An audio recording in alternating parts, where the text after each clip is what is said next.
सुप्रभात विद्यार्थियों। आज हम अपनी संस्कृत की पाठ्य पुस्तिका रुचिरा के चतुर्थ पाठ हास्य बाल कवि सम्मेलनम का अध्ययन करेंगे। हास्य बाल कवि सम्मेलन, देखिए ये जो चैप्टर है, ये जो पाठ है, इसका शीर्षक है हास्य बाल कवि सम्मेलन। अर्थात एक ऐसा सम्मेलन, एक ऐसी प्रतियोगिता जिसका संबंध हंसने से है, हास्य कवि प्रतियोगिता है और जिसमें बाल कवि अर्थात बच्चे भाग ले रहे हैं। तो हमारा पाठ आगे इस प्रकार है। विविध वेशभूषाधारिणः चत्वारः बालकव्य मंचस्य उपरि उपविष्टा सन्ति।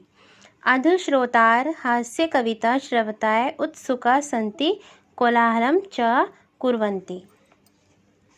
विविध वेशभूषा धारणा अर्थात अलग अलग प्रकार की वेशभूषा धारण करे हुए चत्वार बालक अर्थात चार बालक मंचस्य अर्थात स्टेज के ऊपर, मंच के ऊपर बैठे हैं। अधश्रोतार हास्य कविता श्रवणाय उत्सुका सन्ति, कोलाहल च कुर्वीत। नीचे हास्य कवियों को सुनने वाले उत्सुक श्रोतागण बैठे हैं जो शोर कर रहे हैं। संचालक अहम कोलाहलेन आद्यम परम हर्षस्य अवसरः यत् अस्मिन् कवि सम्मेलने काव्यहन्तार कालयापकाश्च भारतस्य हास्य कवि धुरन्धरा समागता सन्ति। एहि करतलध्वनिना वयम एतेषां स्वागतं कुर्मः। संचालक कहते हैं अहम कोलाहलेन, अब बस कीजिए या अब शोर मत कीजिए। अद्य परम हर्षस्य अवसर, आज इतने खुशी के अवसर है।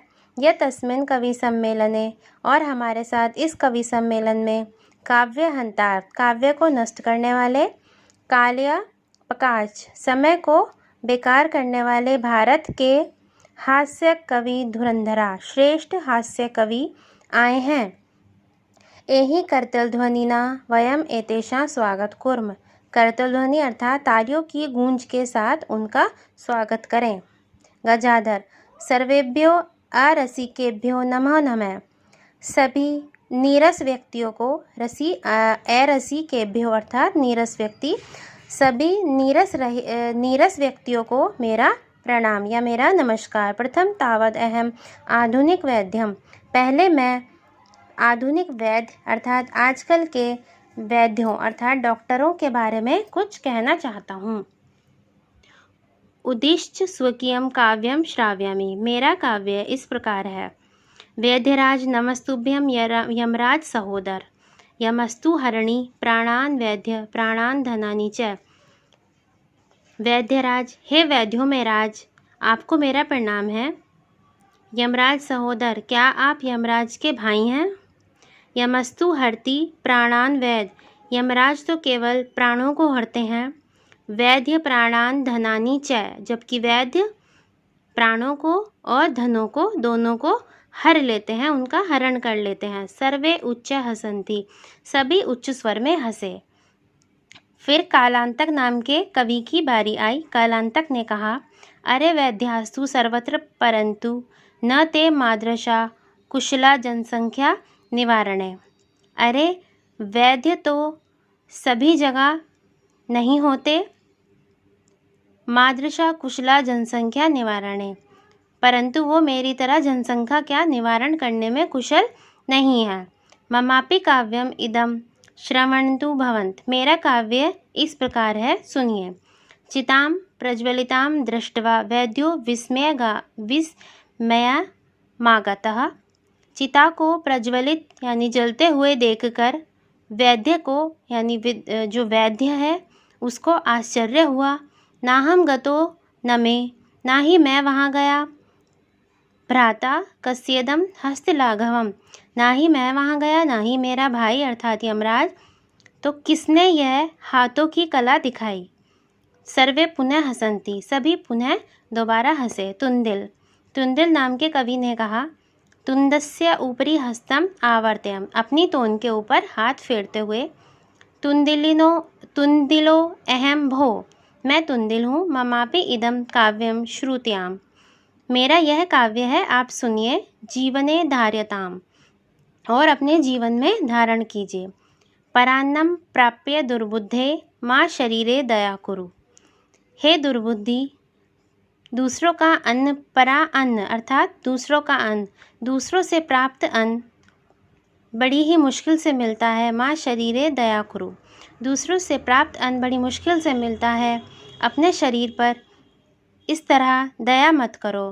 परान्नम दुर्लभम लोके, इस लोक में, इस संसार में दूसरों से धन अन्न प्राप्त करना बहुत ही मुश्किल है। शरीराणि पुनः पुनः, बल्कि शरीर तो दोबारा मिलता रहता है। सर्वे पुनः अट्टहासम कुर्वन्ति, सभी दोबारा पुनः हंस पड़े। फिर चार्वाक कवि ने कहा, आम आम, हाँ हाँ, शरीरस्य पोषणम सर्वथा उचितमेव, शरीर का पोषण हमेशा उचित है।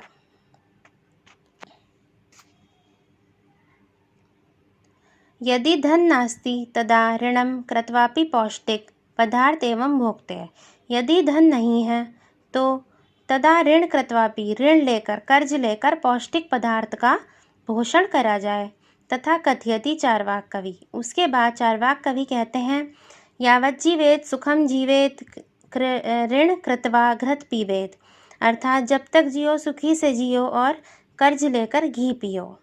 श्रोतार, जो सुनने वाले लोग होते हैं, उसमें से एक उठकर कहता है, तरहि ऋणस्य प्रत्यर्पणम कथम, तब हम ऋण को उतारेंगे कैसे, या हम ऋण को प्रत्यर्पण अर्थात वापस कैसे करें। चार्वाक दोबारा कहते हैं, श्रुत्याम मम अवशिष्टम काव्यम, मेरी बची हुई कविता तो सुनिए। घृत पीतवा श्रम कृत्वा ऋण प्रत्यर्पयेत जनः, घी पीकर मेहनत करें और ऋण उतारने का प्रयास करें। काव्य पाठ श्रवणेन उत प्रेरितः एक बालको अपि आशु कविता रचयति हास्यपूर्वकम च श्रावयति। इस काव्य पाठ को सुनकर कवियों से प्रेरित एक बालक तुरंत एक कविता की रचना करता है और हंसते